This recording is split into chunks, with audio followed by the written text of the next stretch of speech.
दोस्तों नमस्कार।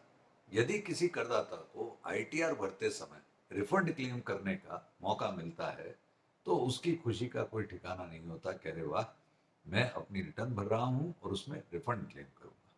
परंतु दोस्तों, एक इम्पॉर्टेंट एस्पेक्ट कि रिफंड क्लेम करना आपका राइट है, चाहे आप रिटर्न टाइमली फाइल करें या आप एक बिलेटेड रिटर्न फाइल करें। For an example, assessment year 2025-26 के लिए नॉर्मल करदाताओं के केसेस में जहां ऑडिट एप्लीकेबल नहीं है, 15 सितंबर 2025 due date of filing return.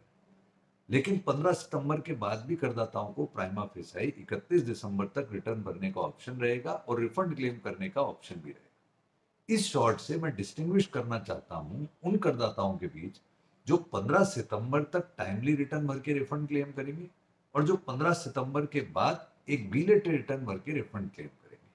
Difference हमें यह समझना है कि यदि आप टाइमली अपनी रिटर्न भर के रिफंड क्लेम करते हैं, तो आपको आपके द्वारा क्लेम किए जा रहे रिफंड पर 1 अप्रैल 2025 से ही इंटरेस्ट मिलेगा under section 244A of income tax act 1961।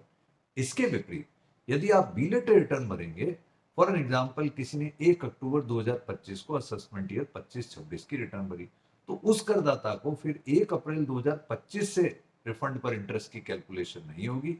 उसके केस में 1 अक्टूबर 2025 यानी जिस दिन उस करदाता ने रिटर्न भरी, उसी दिन से रिफंड पर इंटरेस्ट की कैलकुलेशन की जाएगी। तो ये एक बड़ा इंपॉर्टेंट एस्पेक्ट समझना है from the point of view of claiming refund. At the time of filing return, if you are cautious कि मैं टाइमली रिटर्न भर रहा हूं, तो मुझे 1 अप्रैल से रिफंड पर इंटरेस्ट मिलेगा। और यदि मैं बिलेटेड रिटर्न भर रहा हूं, तो जिस दिन मैं रिटर्न भरूंगा उस दिन से ही मुझे रिफंड का ब्याज मिलेगा।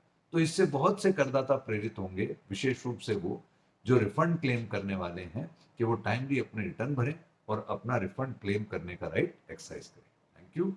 जय हिंद।